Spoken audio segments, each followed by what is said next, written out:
Welcome back to Pop Tabs, keeping tabs on all your pop culture news. I'm your host, Matthew Yapp, and joining me today is... Isabella Torres. And Phil Akin. Phil, you're a video editor, you're not usually out here. I'm not. I don't like being out here. It's so bizarre. We're so glad to have you. I'm glad to be here. You know what we're not glad about is YouTube's being weird again. Shocker. Who'da thunk it? So basically, YouTube has started pulling ad revenue off of millions, and I do mean millions of videos that feature babies and small children, even though they're fairly innocent videos. But the reason for this is that it came out that there is a ring of pedophiles and child predators who are going to very innocent videos and leaving comments with about just timestamps of images and clips of the children in certain positions and other things that child predators would look for. Obviously, this is a very gross and serious thing, but YouTube decided that the best way to handle that, because a lot of advertisers were upset that their ads were being on videos where child predators were grooming children, that they wanted to go ahead and get their ads pulled. So YouTube just pulled ads from all of those videos. What are your guys' initial thoughts on this? It's pretty whack. And I don't get it. Pretty whack. It's very whack. And I don't understand the correlation between child predators and getting rid of ads and how that solves anything. Yeah. I don't get it. And I'm very confused about all of it. Right. So I can kind of understand why they would want to do this. I mean, who wants an ad on a video about like where people are commenting about pedophilia? But the thing is, the videos themselves, that's the issue. The videos themselves are not pedophilic. Yeah. So it's the comment section, and content creators can always just remove comments or disable them. So I don't think demonetizing a video or a whole channel over these comments is really a fair reason for doing so. Yeah, I would say it's like a knee-jerk reaction, because like we said, like the videos, it's everything from like children unboxing toys to just like parents showing their like child's outfits, and so it's a very knee-jerk reaction and kind of just like an all-encompassing issue.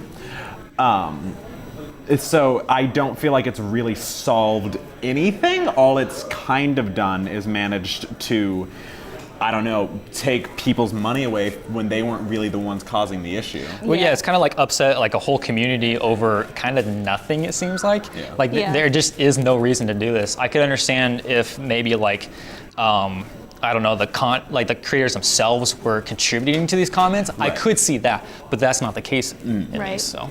Well, yeah, because if YouTube's solution is kind of they are wanting to protect the children, which should be what we're going for here, then yeah, absolutely do something, but removing ad revenue has literally done nothing. The comments are still there, child predators are still looking at these videos, and the damage is already done at that point too. But now advertisers are happy, I guess. Yeah.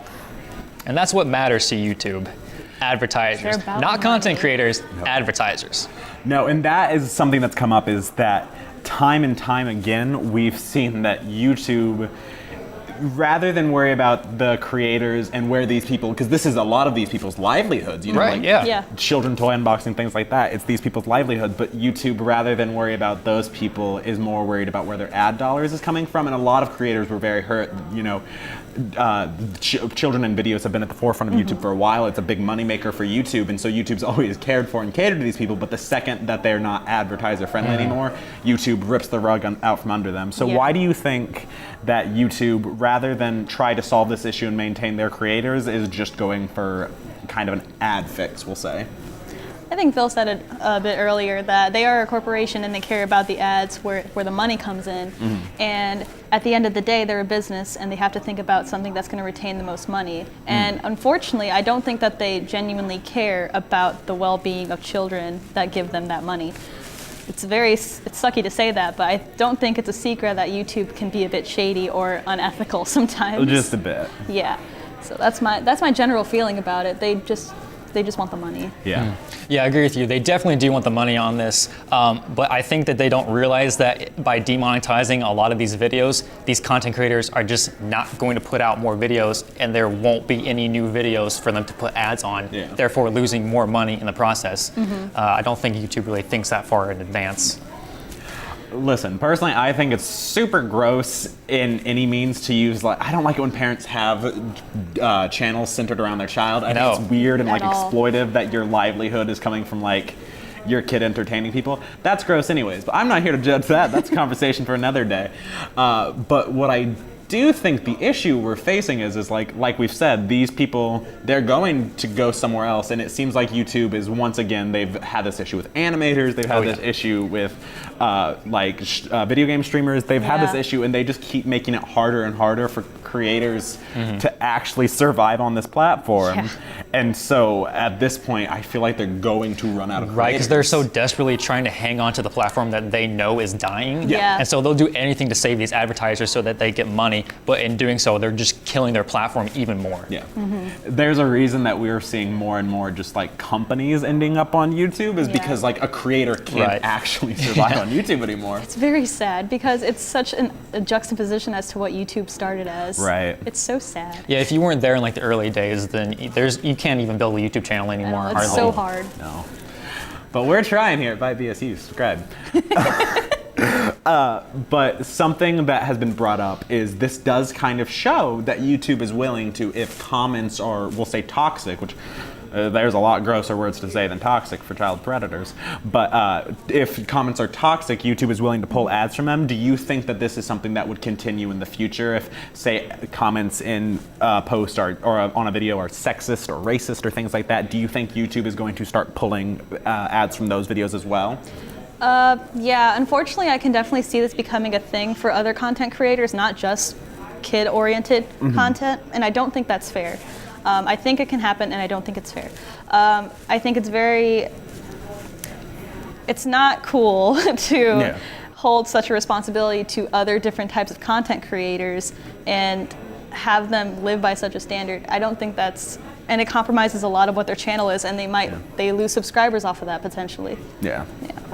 Yeah, I don't think YouTube's got any qualms about continuing to, like, if a comment's racist, then they'll probably just demonetize the video. But what I don't understand is why they don't either remove the comments themselves or make the content creators remove the comments themselves. Because I mean, this is like a limited public forum, so YouTube can, delete these comments without infringing on a person's like First Amendment rights. So I don't see why they just don't do that instead of just demonetizing the video. Yeah, I mean, YouTube, there is a filtering system on the comments. You can filter out certain words that you don't. So I don't know why YouTube has like this issue, why as a site, they just make it so you can't post this word, this word, this word. If they're trying to make even the comment section advertiser friendly, which I think is an odd concept, I think that YouTube should be the one to take it. I don't think it should be the creator's responsibility to babysit their viewers and their comments. And I think it's kind of like a gross precedent to set. That being said, do you think that creators do have any responsibility for their viewers and what people are saying on their videos? Only so much.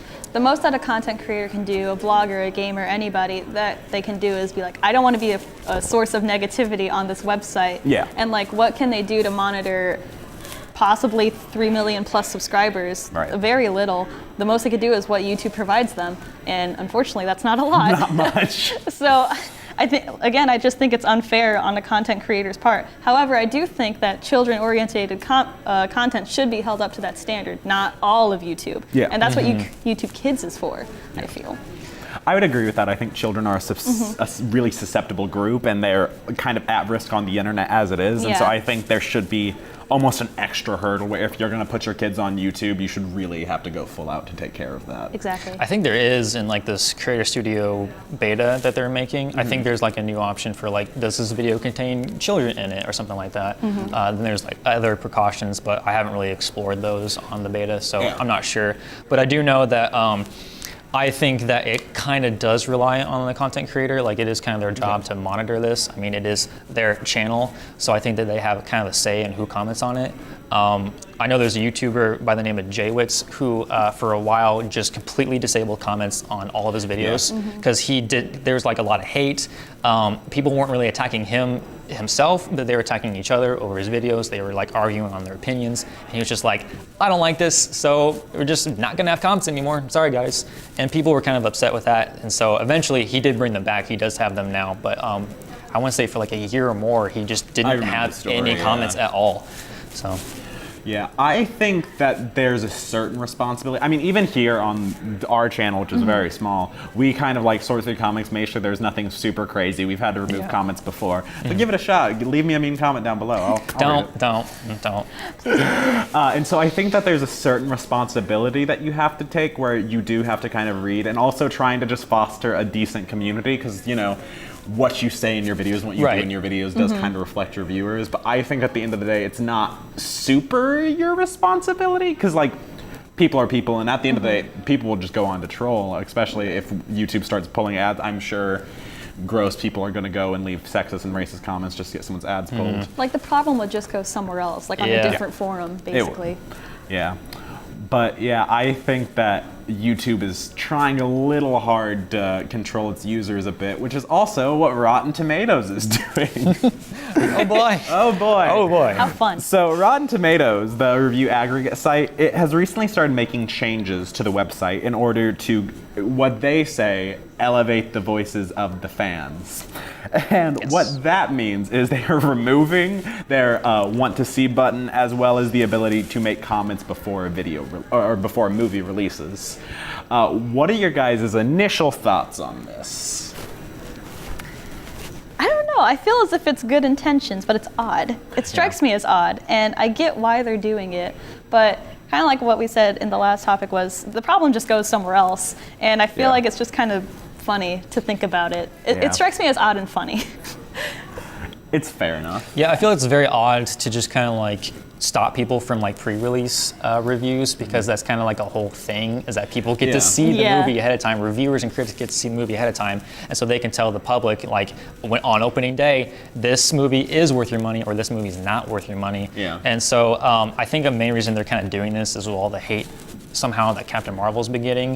Yeah. So that was one of the ones I quoted. Yes. Right, and so I think this is just kind of, I think they have good intentions, but I can see why people would not be happy with this. Yeah, I think it's unfortunate that people are so harsh and mean, but that is a thing that people have a right to do. You're opening the stuff to like the public. You're open to criticism, like of any form. Someone could say your movie sucks, and they have every right to do so. Exactly. So. The one that really bothers me is I don't know why they would get rid of the want to see button, because they were like, well, a lot of people on certain movies, they just super mark down the want to see, and that's fair. That just means people don't want to see it. Yeah. That's why the button was there in the first place. And so I think it's super strange for Rotten Tomatoes just to be like, well, people don't 100% love the movies as much as we'd want them to every movie. Yeah. But that being said, the kind of idea, and you did touch on it, is that there are certain movies that get it harder than others. They quoted things like Moonlight, which is a movie centering black queer people. Movies like Captain Marvel, which features a female in a superhero role. Things like the Ghostbusters reboot, which was a complete female reboot. And so the kind of idea is that movies featuring minorities were getting really harshly attacked online. And so it's kind of meant to alleviate that issue. What are your thoughts on that? I don't know, man. It's very bizarre. I don't think it's a step in the right direction. People are, as much as it sucks, people can make those comments. They can share their opinions. Yeah. And I don't think this is the right move on them, because, again, the problem just goes somewhere else, and they're gonna say it anyway. Yeah. Why avoid it, I think? And it's the nature of the beast, really, of Rotten Tomatoes, to say what's on your mind and what you think about a movie. Right. So, I don't know. I just don't think this goes against kind of what Rotten Tomatoes is kind of about. Yeah. If that makes sense. It does. So there are two versions of Rotten Tomatoes, am I correct? Like there's a like audience score and then like a critic score as well. Are they like doing this for both of them? Critics, like actual, and there is a bit of a discrepancy in like who gets to qualify as a critic. But yes, critics for like newspapers and stuff, they still get to have theirs on there. Audience does not. Okay, I can see that. I don't think they should have gotten rid of it necessarily, but I do think kind of like YouTube, they should maybe just moderate the reviews a little bit more. Because if something's clearly like hate-filled, then sure, remove it. But if it's like a genuine, like this movie is bad and here's why, then I think that should still be on the site. Yeah, I again, and I'm with Isabella, it's gross, but like, it is their opinion, and that's what Rotten Tomatoes was made for, is that people can have lame opinions. Listen, Juno doesn't have 100% tomato meter, and that's wrong because that is a perfect movie. That's like factual. That's research been done. It is scientifically a perfect movie, but people did not give it a perfect score. No. And so that's incorrect. But we're not fixing that, which is the real issue, if you ask me. And so I think that you have to kind of let people have lame opinions. If people really don't want to see a female reboot of Ghostbusters, I think the reason they were doing it is because it was a female-led movie. But that's their kind of prerogative, I suppose. Yeah. You know what I mean? Yeah, I get what you're saying. But do you think it's fair, and this is a similar issue with YouTube, do you think it's fair for a website, in order to try and make it better for everyone, to kind of silence people in order to actually get, we'll say, the less toxic version of their site that they're wanting? I feel like it's a well-intentioned move, but I don't think silencing is the right way to go about it.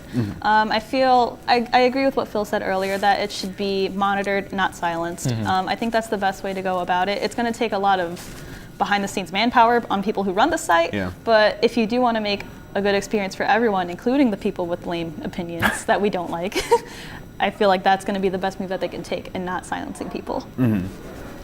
Yeah, no, I don't think they do have the right to silence people because it is their platform, but I don't think that they should.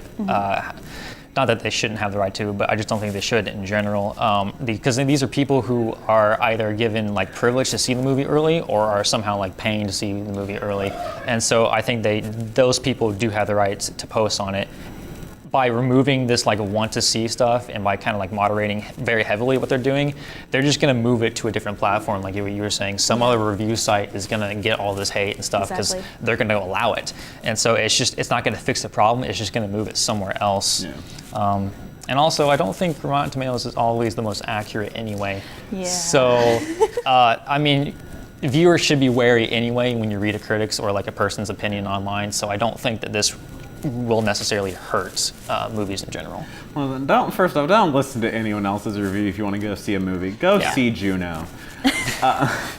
But I kind of am with you guys. I think it's not really solving anything. Once again, we're just slapping a Band-Aid on something. Exactly. Like, we're just like, this makes everything super not toxic.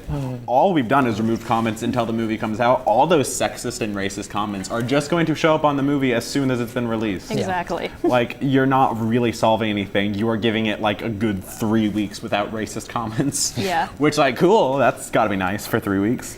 But I also just think that at the end of the day, like I've said, especially the want to see button really bugs me. Because at the end of the day, we are trying to get the most accurate and real interpretation of what people think about a movie. And by completely disregarding a lot of people's opinions, even if, again, they're bad opinions, you aren't getting an accurate representation of what people actually Yeah, think. I think the trailer should kind of sell you on the movie itself, not necessarily what a critic has to say about it. I mean, not to say that you can't listen to a critic if you know you're going to go see a movie, then you're going to go see the movie, regardless if someone tells you to or not. Right. So if you're going to go see Captain Marvel because you want to see a female-led superhero, then you're going to see it, regardless if other people don't like that. So Exactly. Yeah. Also, I actually wasn't going to go see Captain Marvel because the first trailer was bad, but the helmet looks sick, so I'm sold now. True that. That's a different discussion. That is a different discussion. Another podcast. But do you think this is going to hurt or help Rotten Tomatoes? Do you think people are going to be happier that it's a less toxic site, or do you think people are going to be annoyed and jump ship? Probably a mixture of both. I think maybe critics might like it a bit better. That probably just make it less just annoying to like sit through and have to read all that stuff, and then like maybe they somehow incorporate that into their reviews. But overall, I think it's going to be a bit hurtful because I think they're going to lose a lot of engagement, I feel, for people that want to express their maybe not so good opinions or whatever. I feel like it's going to be a mixed bag. Gotcha. To me, it kind of seems like they're almost acting like they think that they're YouTube. Like YouTube knows that like there is no other site like YouTube out there. So what are people gonna do when their videos get demonetized? Like where else are they gonna go? Nowhere. Nowhere. But there are other review sites out there, and if Rotten Tomatoes continues on this path, they could very well find that there's another site out there that will soon like surpass them. Yeah. Like I personally, like even though Rotten Tomatoes is like a congregate of like a bunch of different reviews, I go for like an IGN review before I ever trust Rotten Tomatoes. So they've already got a lot to compete with, like you said. Exactly. And now they're dealing with the fact that even users are kind of being silenced at this point. So I really do see this negatively impacting Rotten Tomatoes, I think quite a bit. Do you think it will negatively impact the movies? Do you think that with nicer reviews on there, more people are going to want to see these movies? Or do you not think it actually affected it in the first place? Probably very little, I would think. Because it's kind of what Phil said, if you're going to see a movie, you're probably already dead set on seeing it for the most part. I'm sure there's some more impressionable people, but... Well, I mean, even if you're on the fence, I feel like you already know which way you're going to be leaning, so you're just looking for someone to validate it, so that's all. I'm sure there is a decent, well, I would say like a decently small percentage, but still a decent percentage of people who use sites like Rotten Tomatoes just for like I want to see a movie this weekend, I have no idea what's out, I'll see what's the highest on there. And so that percentage, maybe it'll push it over since there's nicer reviews, but I honestly don't think reviews like they have to be in the minority to where it doesn't matter, honestly. Like Captain Marvel, it's going to do super well in the box office because it's a Marvel movie. We all knew we were going to see it. I don't think it's going to make that big of a difference. The only difference I could see it being made is for like smaller, maybe indie movies that are like trying to push boundaries and that kind of stuff. Like Juno. Like Juno, but if it's like, I don't know, a documentary about something that's kind of like maybe not really acceptable, right? But they're trying to like just push those boundaries, then I could see it being review bombed and people won't go see it. So I could see it affecting smaller indie films or even smaller films from like bigger studios, but I don't see it affecting movies like Captain Marvel. The movies that are getting review bombed, I really don't see it helping. Yeah, I agree with that. You know what else isn't helping? Oh boy. PewDiePie against himself. He's not helping a situation. So basically for about a year and a half now, mega YouTube star, I mean he is like old school, has been competing with a company known as T-Series for the top subscriber spot on YouTube. They both have over 87 million subscribers right now, which is like a stupid number. That's like stupid. But T-Series is basically a company that they have high production. They are an actual production company, and they post videos from a bunch of different creators. Where PewDiePie is an independent creator. Like we said, he's old school YouTube, and he kind of represents what YouTube used to be. And so a lot of people have wanted a old school YouTuber who's like lower production quality, does it himself kind of guy to be on top, where T-Series has been competing. So they've been going back and forth for a while. So what are your guys' initial thoughts on this so-called competition? So crazy, because at first I did not even know who T-Series or what T-Series was at all. I didn't. Until all of this came over. And like, it's a production company like based not in the U.S. It's in India. And I was very confused when all this started, and I'm pretty sure that PewDiePie is just doing this for the memes and maybe like 2% serious at this point. I don't know. I'm not sure anymore. But it was pretty funny to see this whole thing just like become what it is now. Right. It's very it was so interesting to watch it grow alongside PewDiePie. It was pretty funny. Yeah. And it's astounding too. I didn't know who T-Series was until you just explained it. I was like that Chris. I love you doing your research, Phil. Thanks, bud. No, I was like that Chris Pratt meme where it's like, I don't know who T-Series is, and at this point I'm too afraid to ask because I genuinely didn't know. I knew it was a company, but I didn't know like what content they do. I don't watch T-Series or PewDiePie. I do not care about this race at all. But I do think that it's pretty interesting that PewDiePie is like the only YouTuber to like go from the highest like amount of subscribers to the second highest back to the highest. Yeah. I think it's pretty cool. But anyway, basically, I think that it's nice to have that kind of like homegrown feeling of like PewDiePie, but I don't think he does that anymore. Like, yeah, he's kind of doing it just for the jokes and that's fine. Like, he can still do that, but I don't think that he's like really homemade anymore. I mean, just look at the equipment that he has. It's not homemade. It's not your dollar store microphone. You know? Yeah. I personally, and more than anything, I'm fascinated by the culture around this race. Like you said, it's so I've interesting. heard like every YouTuber getting invested in this, and they're angry, and we have to subscribe to PewDiePie. We can't let T-Series take over, and it's bizarre. I heard so much about it. I just didn't know what T-Series was.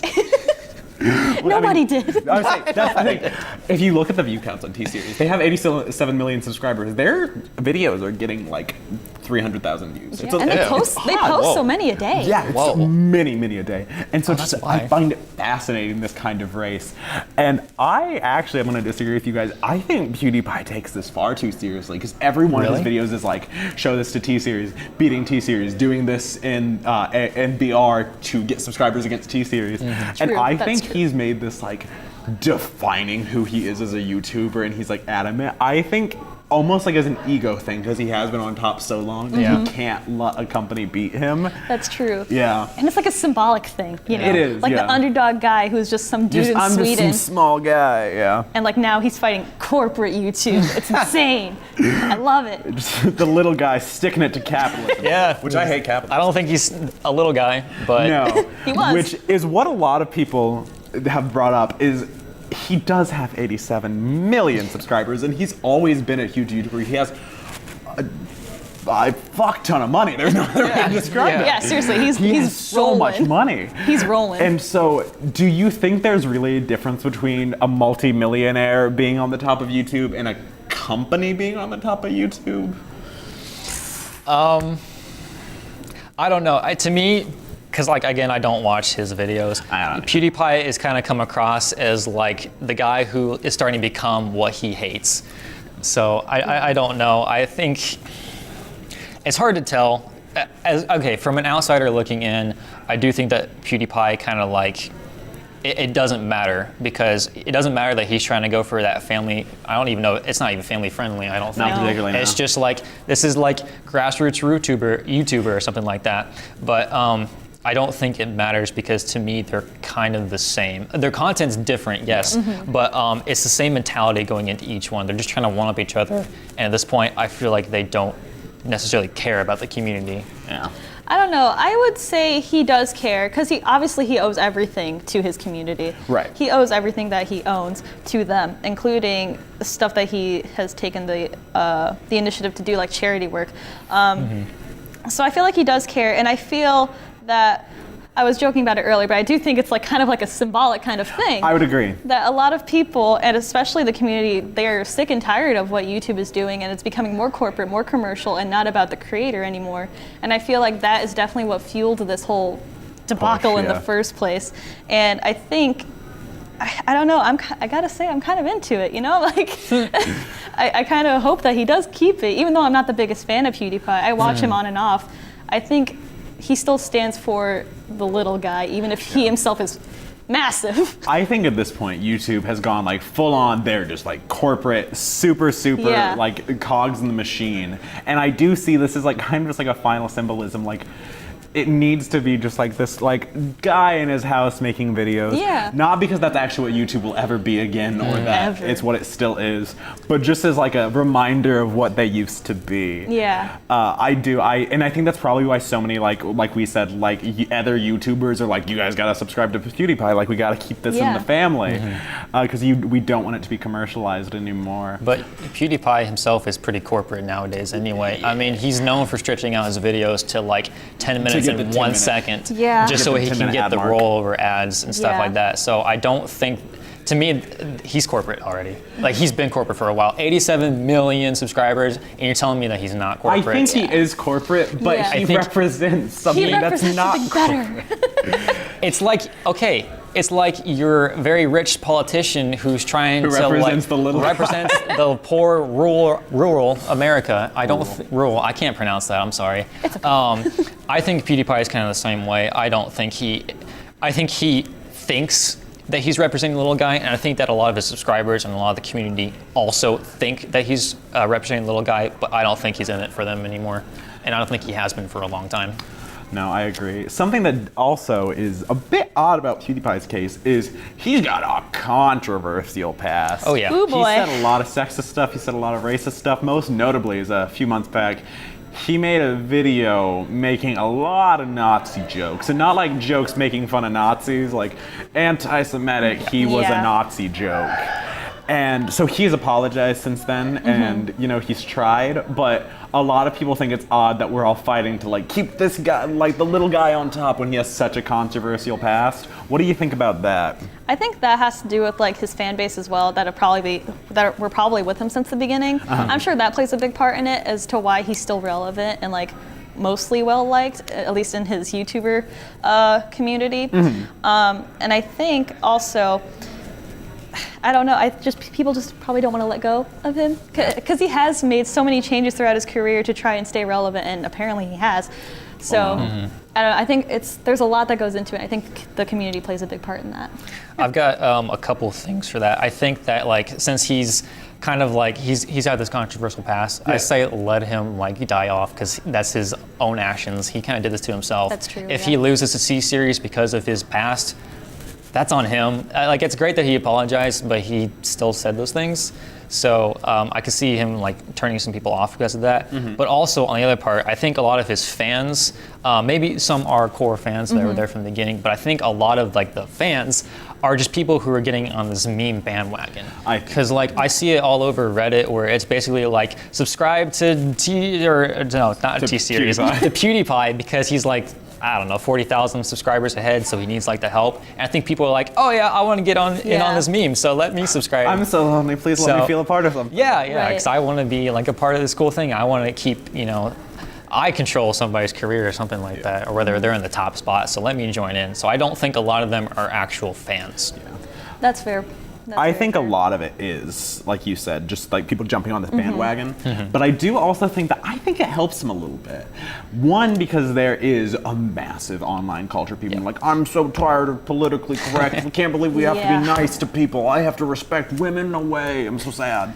I think there's a lot of that. But I also think that a lot of people are like, I've made mistakes in the past, and this just makes him more relatable. He's so human, which I think is kind of gross. I don't personally love it. But I do genuinely think that's kind of helping him in a weird way. Yeah. Like no doubt that it's actually absolutely helping him, but I don't think it should be. Or it's not for the reasons. Yeah, I don't think it should be either. I don't think I didn't say that, did I? I don't think it should either. I don't think its controversy is good. But what's the saying? It's like any press is good. No press is bad press. Or whatever. It's like, it's helping him out, and he's still in people's... Any press is good press. I had to think about that. Oh, shut up, Phil. Any press is good press, and obviously I think PewDiePie is a testimony of that because he's still being talked about after how many years of YouTube career? Yeah. So. That being said, what are you guys' final thoughts on this or anything else we talked about today? Lesson of the day, don't silence your commenters because it's not cool. Pedophiles are gross, and vote for PewDiePie. Or I'm sorry, subscribe to PewDiePie. Vote for PewDiePie in your next local election. Oh, please don't. There's 87 million. Don't actually do that. You can do some mistakes. Anyway, Forget I said that. YouTube's killing itself. Rotten Tomatoes seems to be killing itself. Subscribe to T-Series. I'm gonna jump on that. Subscribe to T-Series. No, that's my thing. That's my bandwagon. Fine. Don't subscribe to either. Like, there's just, you don't. T-Series doesn't make good content. You don't. Just delete your YouTube. Find a good content creator. Find a wholesome one. Wow. Apparently Matt doesn't get to have his closing thoughts because Phil's so rude. Subscribe to the odd ones out. Jaden Animation. Support your local animator. Yes, animators are important. Also, support your local businesses. Also, watch Juno. But anyways, that's all we have for you guys today. This is a bad ending. You guys are bad. I like this ending. It's my favorite one so far. Thanks for watching. What do I say? Welcome back to Pop Tabs. 3, 2, 1. Welcome back to Pop Tabs. Keep tabs on all your pop culture news. It's really easy to be the other person, Phil. Is it? You want me to host it? No. Yes. Do you not want to host it? 3, 2, 1.